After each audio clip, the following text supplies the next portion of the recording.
안녕하세요. 정든 고향을 떠나 다른 지역에서 새 출발을 시작한 30대 여자입니다. 여러 사연을 들으며 문득 이혼할 때의 기억이 떠오르곤 하는데요. 이혼을 할 그 당시엔 결혼 생활을 유지하는 것보다 혼자 사는 것이 100배는 더 나은 선택이란 걸 누구보다 잘 알면서도 문득 겁이 나더군요. 그렇다고 해서 이혼 자체를 망설이거나 하진 않았습니다. 충분히 생각하고 내린 결정이만큼 미련이나 후회란 감정은 전혀 없었으니까요. 그러면 도대체 어떤 일을 겪었기에 사연까지 보내 하소연을 하게 되었는지 이야기 한번 들어보실래요? 연애 시절 남편을 한마디로 설명하자면 착한 사람 그 자체였습니다. 그 선하고 착한 모습이 좋았고 그래서 결혼까지 하게 된 것이었는데 막상 결혼을 하고 나니 이 남자는 착한 것을 넘어 멍청하다는 생각이 들 정도로 남에게 싫다는 말 한마디를 못하는 사람이더군요. 한 번은 이런 적이 있었어요. 회사는 달라도 늘 함께 출근길에 나서곤 했는데 하루는 급한 일이 있다며 남편이 저보다 일찍 집을 나섰죠. 남편을 배웅하고 나서 마저 준비를 하고 집을 나오는데 남편이 엘리베이터 안에서 열린 버튼을 누른 채 발만 동동 구르고 있더라고요.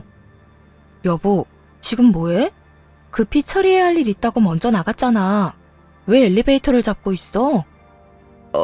그게 옆집 사람을 우연히 만났는데 휴대전화를 두고 왔다면서 금방 나올 테니 엘리베이터 좀 잡아달라고 해서 기다리고 있었어. 뭐? 당신 나간 지가 언젠데 지금까지 그러고 있으면 어떡해. 이때껏 안 나오면 다른 일이 생겨서 더 늦나 보다 하고 당신 먼저 가면 되잖아. 조금만 더 하다가 이렇게 됐어. 얼른 문부터 닫아. 옆집 사람도 옆집 사람이지만 다른 사람들도 엘리베이터는 이용해야 할 거 아니야. 맞다. 내가 그 생각은 못했네. 아이고, 내가 진짜 당신 때문에 못 살아. 안 된다. 나도 바쁘다. 싫다. 그 말이 그렇게나 힘들어? 꽤 좀 그렇긴 해. 무리되지 않는 선에선 돕는 게 마음이 편하기도 하고 말이야. 이렇듯 고구마를 통째로 삼킨 듯 답답한 구석이 있는 사람이었습니다. 연애 시절에는 생각지도 못했던 모습이었네요. 회사에서 보내는 시간을 제외하고는 늘 붙어 지내니 그제야 보이기 시작했던 것이었죠. 그런 남편이 답답하긴 했지만 남에게 피해를 주는 것은 아니니 될 수 있으면 잔소리는 하지 않으려 했습니다. 그런데 그렇게 참고 살다 보니 남에게 피해를 주진 않는데 제게 피해가 생기더라고요. 여러 가지 문제가 있긴 했지만 그중 가장 큰 문제는 바로 시동생 부부에게 돈을 빌려주고 있다는 것이었어요. 시동생은 남편의 하나뿐인 동생으로 집에선 아픈 손가락으로 여겨지고 있었어요.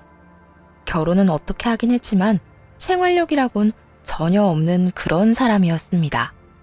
생활력이 없는 남자가 책임감이라곤 있을 리 없었고 그런 남편과 함께 사는 동서가 마땅한 직장도 없이 고군분투하는 모습이 안쓰럽긴 했었어요. 하지만 그렇다고 해서 제 남편이 그 집안까지 책임져야 한다는 생각은 전혀 해본 적이 없는데 남편은 저도 몰래 동서에게 돈을 빌려주고 있더라고요. 그 사실을 알게 된 건 우연히 남편과 월급 이야기를 하면서였어요. 당시 저흰 돈 관리도 따로 각자 적금도 따로 들며 일절 상관하지 않고 지냈거든요. 그런데 돈 이야기가 나오며 자연스럽게 대략적인 월급과 적금 규모, 주요 지출에 관해서 공유했죠. 지속적이진 않았지만 생활비가 늦어지기도 했고 못 보던 카드를 쓰는 것도 봤던 터라 겸사겸사 이야기를 나눠본 것이기도 했고요. 당신 적금 들고 있어? 우리 돈 관리는 따로 해도 조금씩 적금은 꼭 들기로 했었잖아. 그게 한동안 넣긴 했었는데 요즘에 여유가 없어서 못 모으고 있어. 당신 월급이 나보다 많잖아. 난 부모님 용돈 조금 챙겨드리고 생활비 내고 내 용돈 빼놓고 적금 드니까 힘들진 않던데. 어디에다가 돈을 그렇게 쓰는 거야? 혹시 당신 주식 같은 거에? 아니, 그런 건 아닌데. 사실은 재수 씨가 돈을 좀 빌려가서 여유가 없네. 어? 동서가? 얼마나 빌려줬길래 그래? 거의 50만 원씩은 매달 빌려가고 부족하면 좀 더 말할 때도 있고 말이야. 뭐? 그러니까 매달 50만 원씩 빌려간다는 말이야? 그 돈을 갚기는 해? 아니, 나도 굳이 달라는 말한 적 없기도 하고 워낙 힘든 거 아니까. 달라고 하기도 그렇더라고. 그렇다고 안 빌려주기엔 내 마음이 불편하고 말이야. 시부모님들에게 용돈 준다는 이야기는 많이 들어봤어도 동생 와이프에게 생활비를 대주고 있다는 이야기는 처음이었죠. 그것도 서방님이 사정사정해서 빌려가는 것도 아니고 동서가 남편에게 직접 연락해 매달 돈을 뜯어가고 있다 하니 황당하더라고요. 거기에다 50만 원이 끝이 아니었고 부수적으로 10만 원씩, 20만 원씩 빌려간 금액도 적지 않은 금액이었더라고요. 시댁이나 저희나 부유한 것도 아니었고 지금 버는 돈으로 저희 앞날만 생각해도 넉넉하지 않은 살림인데 무슨 생각으로 돈을 퍼다 주고 있는 것인지 이해도 되지 않았네요. 지금 그걸 말이라고 해? 여보, 우리 형편도 그리 넉넉하지 않아. 지금 우리 형편엔 부모님들 챙기는 게 마지노선이라고. 그래서 당신 생활비 늦게 주거나 아예 못 주던 달도 있었던 거야? 동선에 도와주느라 그렇게 된 거 맞냐고. 계획에 없던 현금이 나가게 되니까 나는 카드를 쓰게 되고 카드 쓰다 보니까 또 현금이 필요하고 월급 들어와서 급한 거 다 내고 나면 또 재수 씨가 돈 빌려달라고 하니까 악순환이 반복되더라고. 그러니까 지금 이 카드 저 카드 쓰면서 돌려막기도 한다는 거네? 어쩌려고 그래? 이러다 서방님네보다 우리가 더 큰일 날 수도 있다고. 나도 알긴 아는데 재수 씨가 힘들다고 부탁하는데 어떻게 안 된다고 해. 재수 씨가 저렇게 싫은 소리하고 다니는 것도 다 내 동생 때문인데. 그렇게 생각하니까 차마 입이 안 떨어지더라. 내가 진짜 당신 때문에 미쳐. 아무리 사람이 착해도 안 되는 건 안 된다고 해야 할 거 아니야. 당신 마음 이해 못하는 건 아닌데 앞으로 안 된다고 딱 잘라 말해. 당신이 못할 것 같으면 내가 말할 테니까 지금 말해. 아니야. 내가 알아서 할게. 다른 건 몰라도 거짓말은 하지 않는 사람이라 믿었죠. 그런데 남편의 월급날을 기점으로 괜히 눈치를 보는 것이 어쩐지 수상하더라고요. 부르면 깜짝깜짝 놀라기도 하고 대화를 피한다는 느낌마저 들 때도 있었어요. 워낙 티나게 구니 모른 척하기도 힘들더군요. 그래서 남편이 도망가지 못하게 안방에 붙잡고 앉아 추궁을 하기 시작했습니다. 여보, 바른 대로 말해. 나한테 숨기는 거 있지? 내가 숨기긴 뭘 숨긴다고 그래. 당신 하는 행동이 딱 나한테 숨기는 게 있는 사람이야. 그러니까 지금 내가 좋은 말로 물어볼 때 말해. 괜히 지금 숨기다가 나중에 들키면 그땐 진짜 수습하기 힘들어진다. 갑자기 남편의 눈동자가 흔들리기 시작하더니 이내 고개를 푹 숙이고 작은 목소리로 사실을 고하더군요. 그게 사실은 재수 씨가 또 연락이 와서 돈 좀 보내줬어. 뭐? 또 50만 원 보내준 거야? 월급날에 연락이 와서 50만 원 보내주고 어제 또 연락 와서 급하다길래 10만 원 또 보내줬어. 아, 내가 딱 잘라서 안 된다고 말하라고 했잖아. 그리고 그런 연락이 왔으면 나한테 먼저 이야기를 했어야지. 그러면 내가 대신 안 된다고 잘 말했을 거 아니야. 나도 당신한테 말할까 고민하긴 했는데 말해봤자 당신은 안 된다고 할 거고 재수 씨는 급하다고 애걸복걸하니까 말할 수도 없었어. 미안해. 당신이랑 한 약속도 어기고 거짓말까지 해서 말이야. 그쯤 되니 남편도 남편이지만 동서에게도 화가 나더라고요. 월급날에 맞춰 연락해 돈을 달라는 것도 동서가 애걸복걸하면 남편이 거절하지 못할 걸 뻔히 알고 매번 돈을 뜯어가는 것이 확실했으니까요. 그것뿐인가요? 매달 뜯어가는 50만 원도 모자라 야금야금 얻어가는 돈도 점점 쌓이고 있으니 속에 천불이 나고도 남을 상황이었습니다. 아니야, 당신이 무슨 잘못이 있겠어. 당신이 어떤 사람인지 뻔히 알면서 당신한테 그런 일을 시킨 내 잘못이지. 그냥 내가 해결할 테니까 당신은 잠자코 있어. 아니야, 내가 알아서 할게. 진짜 이번엔 안 된다고 할 수 있어. 아니다, 지금 바로 문자 보낼게. 나도 요즘 힘들어서 더는 돈 못 빌려준다고 말이야. 그래? 그러면 지금 내가 보는 앞에서 보내고 답장 오는 것도 보여줘. 남편은 제가 보는 앞에서 동서에게 문자를 보냈고 동서는 간단하게 알겠다는 답장만을 보내왔어요. 그렇게 일단락 되었다고 생각했는데 그 일은 사건의 시작이었습니다. 남편이 동서에게 문자를 보낸 바로 다음 날 동서는 저에게 연락이 왔더라고요. 형님, 아주버님이 갑자기 돈 없다고 하시는 거 형님이 시키신 거죠? 내가 한 건 맞는데 있는 돈을 없다고 한 건 아니야. 동서도 알다시피 우리도 형편이 좋진 않은데 언제까지 동서한테 돌려받지도 못할 돈을 퍼다 줄 수는 없는 노릇이잖아. 동서 상황도 이해하긴 하는데 우리도 힘들어서 내린 결정이니까 동서가 좀 이해해줘. 아주버님이랑 형님은 두 분 다 직장 생활 하시기라도 하지. 저희는 저도 남편도 변변찮은 직장도 없는 상태라고요. 아무리 힘들다고 해도 저보다 힘들겠어요? 형님, 저 진짜 힘들어요. 아파도 병원 갈 돈이 없어서 그냥 참고요. 밥도 간신히 끼니만 때우면서 지내고 있어요. 생활비도 못 주는 남편이랑 사는 제가 같은 여자로서 불쌍하지도 않으세요? 안쓰러운 마음이야 늘 있지. 동서 혼자 고생하면서 사는 것도 잘 알고 말이야. 그래서 동서한테 미안한 마음이 없잖아 있긴 한데 매달 50만 원씩 받아가는 건 우리한테 부담이 되긴 해. 그거 말고도 급하다면서 10만 원씩 20만 원씩 빌려갔다면서? 우리 남편도 돈 갚으라고 재촉할 사람도 아니고 동서가 갚을 수 있는 상황도 아닐 거고 이런 말까지 하게 돼서 미안. 그런데 우리도 더는 힘들어서 못 빌려줄 것 같아. 곡소리를 하며 감정팔이하는 것이 먹히지 않는다 싶었는지 동서는 짜증 거 화를 섞어내며 최악의 수를 두기 시작하더군요. 물론 저에겐 전혀 통하지 않긴 했지만요. 형님, 저도 이런 말까지 하기 싫었는데 제가 이때까지 능력도 없는 남편이랑 살 수 있었던 이유가 뭔지 아세요?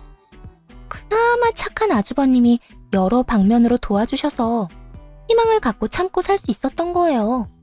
그런데 형님이 중간에서 입김 넣어서 도움이 끊기게 되면 제가 어떻게 하겠어요? 하는 수 없이 이혼까지 하게 될 텐데 그 후폭풍 형님이 책임질 수 있어요? 나 하나 때문에 동서네가 이혼이라도 하게 되면 어떻게 하나? 이딴 바보 같은 걱정은 전혀 되지도 않았어요. 그저 동서의 뻔뻔한 태도와 어처구니 없는 그 생각으로 인해 저와 남편을 얼마나 호구로 여기고 있는지 깨닫게 되었죠. 남편 같은 사람과 산다고 저를 바보 멍청이로 아는 것도 아니고 이참에 확실히 짚어줘야 할 것 같더군요. 이혼? 동서가 그런 말하면 내가 걱정이라도 할 줄 알았어? 이혼을 해도 동서가 이혼녀가 돼도 동서가 되는 건데 냉정하게 말하면 나하고는 아무 상관없는 일이잖아. 물론 내가 책임질 일도 아니고. 형님 이제 보니까 정말 모진 분이네요. 다른 것도 아니고 그까지 푼돈 때문에 이혼할 수도 있다는데 상관없는 일이라뇨. 에이, 그까지 푼돈은 아니지. 50만 원씩 1년이면 600만 원이야. 거기에다 동서가 어쩌다 한번 빌려가는 것도 아니고 매달 적게는 50만 원, 많게는 100만 원씩 빌려가는 달도 있던데 그게 어떻게 푼돈이야? 그 돈이면 우리 집 한 달 생활비하고도 남아. 그거야 제가 정말 너무 힘드니까 신세 좀 진 거라고요. 가족끼리 돕고 사는 거잖아요. 잘 돼도 다 함께 잘 돼야 좋은 거지. 형님네만 잘 먹고 잘 살면 끝인가요? 남들이 들으면 큰 오해하겠다 동서. 우리 집도 먹고 사는 게 녹록치 않아. 버는 돈으로 양가 부모님도 챙겨야 하지. 살림도 꾸려나가야 하지. 지금처럼 내 남편이 동서네까지 돕고 살다간 다 함께 잘 먹고 잘 사는 게 아니라 다 함께 망해버리고 말 거라고.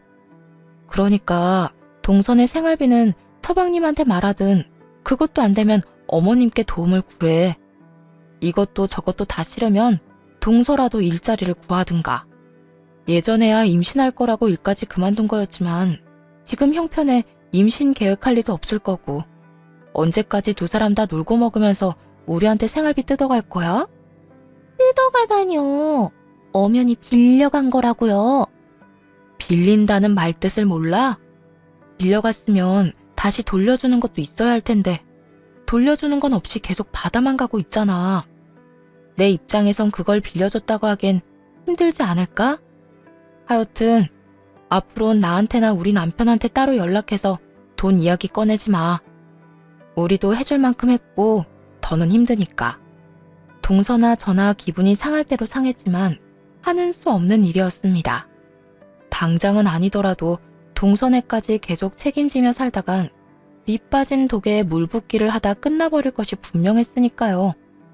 본전도 못 찾은 동서는 전화를 끊자마자 시모에게 연락해 하소연을 했고 그 화는 고스란히 제 몫이 되었습니다. 넌 무슨 애가 그렇게 냉정하니? 너희는 맞벌이라도 하지. 둘째네는 고정적인 수입이 없어서 먹고 사는 것도 힘든 지경이라는데 조금이라도 여유 있는 너희가 좀 도와주면 되잖아. 이때까진 잘만 도와주다가 갑자기 안 된다고 하는 이유가 도대체 뭐야? 이때까진 제가 몰랐으니까 그냥 넘어갈 수밖에 없었지만 제가 안 이상 더는 그 집까지 먹여 살릴 순 없어요. 동서한테는 이런 말까진 안 했는데 남편 보니까 이때껏 동서네 도와주느라 현금이 없으니 카드 긁고 그 카드값 갚을 돈을 또 동서가 달라고 하니 돌려막기나 하게 되고 지금 서방님네 도와주다 큰일 나게 생겼다고요. 누가 들어도 남 도울 상황이 아닌 것이 분명한데 시모는 콧방귀까지 끼며 대수롭지 않다는 듯 사태를 가볍게 치부하더군요. 다 해결할 수 있으니까 도와줬던 거겠지. 카드 돌려막기도 능력이 되니까 할 수 있는 거다. 내 들어보니까 별것도 아닌 일을 넌 왜 이렇게 호들갑을 떠는 게야? 둘째네 도와줘서 큰일 나는 게 아니라 네 호들갑 때문에 큰일이 나겠어. 하여튼 너희 집에서 도움 안 주면 당장 이혼하겠다고 둘째 난리 부리던데. 난 내 아들이 이혼당하고 혼자 사는 꼴은 못 본다. 당장 우리 장남한테 말해서 다시 둘째네 도와주라고 해. 그렇게 안쓰럽고 이혼하는 꼴이 보기 싫으면 어머님이 도와주세요. 저는 당장 제 코가 석자라 남편한테 그런 말은 못하니까요. 이런 몹쓸 것 같은 이라고? 네가 그런 식으로 나오면 내가 물러설 것 같아? 두고 봐라. 상황이 누구 뜻대로 돌아가게 될지 말이다. 그간 먹고 살기 바빠 시댁 식구들과 이런 식으로 부딪힌 적이 없었던 터라 동서와 시모의 이런 비상식적인 반응이 꽤 당혹스럽더라고요. 둘이 피가 섞인 사이도 아닌데 모녀 사이처럼 똑같이 구는 꼴 역시 어이가 없기도 했죠. 시모와 동서가 아무리 모의작당을 한다 해도 그래도 당사자인 남편이 제 편이니 크게 신경 쓸 필요가 없을 거라 생각했는데 그게 아니었습니다. 동서와 시모에게 연락을 받고 집으로 온 남편은 더는 제 편이 아니더군요. 저를 보자마자 화를 내기 시작하는데 남편의 그런 모습은 또 처음이라 말문이 다 막히더라고요. 여보, 재수씨 일은 내가 알아서 한다고 했었잖아. 당신이 시키는 대로 문자도 보내고 다신 돈도 못 준다고 했으면 됐지. 왜 재수씨하고 통화까지 한 거야? 그렇지 않아도 내 동생 때문에 힘든 사람 나도 도움 못 주게 돼서 미안해 죽겠는데. 그리고 우리 엄마하고도 통화했다면서? 괜히 걱정하게 왜 엉뚱한 말까지 다 한 거야? 당신은 당신밖에 몰라? 아니면 친정일 아니라고 이딴 식으로 해결해 본 거야? 남편의 말 그 어디에도 저에 대한 생각은 전혀 없더군요. 그저 다른 사람 걱정하기 바쁜 남편의 짜증을 듣고 있는데 그제야 정신이 확 들며 화가 나더라고요. 하루 종일 동서 시모와 말다툼을 하느라 정신적으로 힘든 상황인데 이야기를 듣지도 않고 물불 가리지 않고 화를 내는 모습을 보면서 더는 내가 사랑하던 그 남자가 아니구나. 실망감이 덮쳐왔어요. 다른 건 몰라도 저렇게까지 화를 내는 사람이 아니었는데 말이에요. 당신 지금 나한테 화내는 거야? 내가 뭘 잘못했다고 나한테 화내? 동서랑 통화한 거? 내가 먼저 전화 걸어서 뭐라고 한 것도 아니고 동서가 전화 와서 우는 소리 하길래 좋은 말로 우리도 힘들어서 안 된다고 했어. 그런데 동서가 이혼 이야기까지 꺼내면서 화내는데 나라고 참고 있었어야 해? 그리고 어머님도 마찬가지야. 동서가 어머님께 뭐라고 했는지 나한테 먼저 전화 와서 화내고 난리 부리셨어. 아무리 좋게 설명해도 안 되길래 당신이 지금 어떤 상황인지 설명해 준 것뿐이고, 아무리 좋게 말해도 화부터 내는 사람들한테 내가 천사도 아니고 시종일관 좋은 소리가 어떻게 나와. 아무리 그런 상황이었어도 당신이 한 번 더 참아줬어도 되는 거잖아.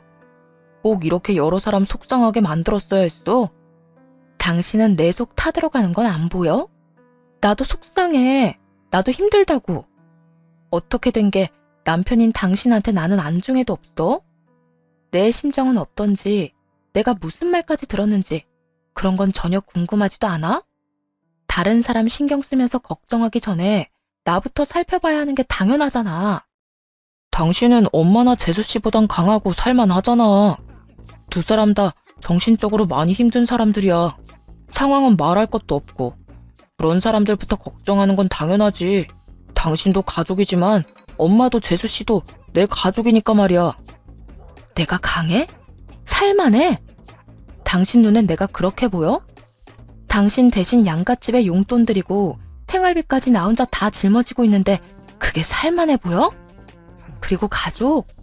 그래, 엄연히 가족은 맞지.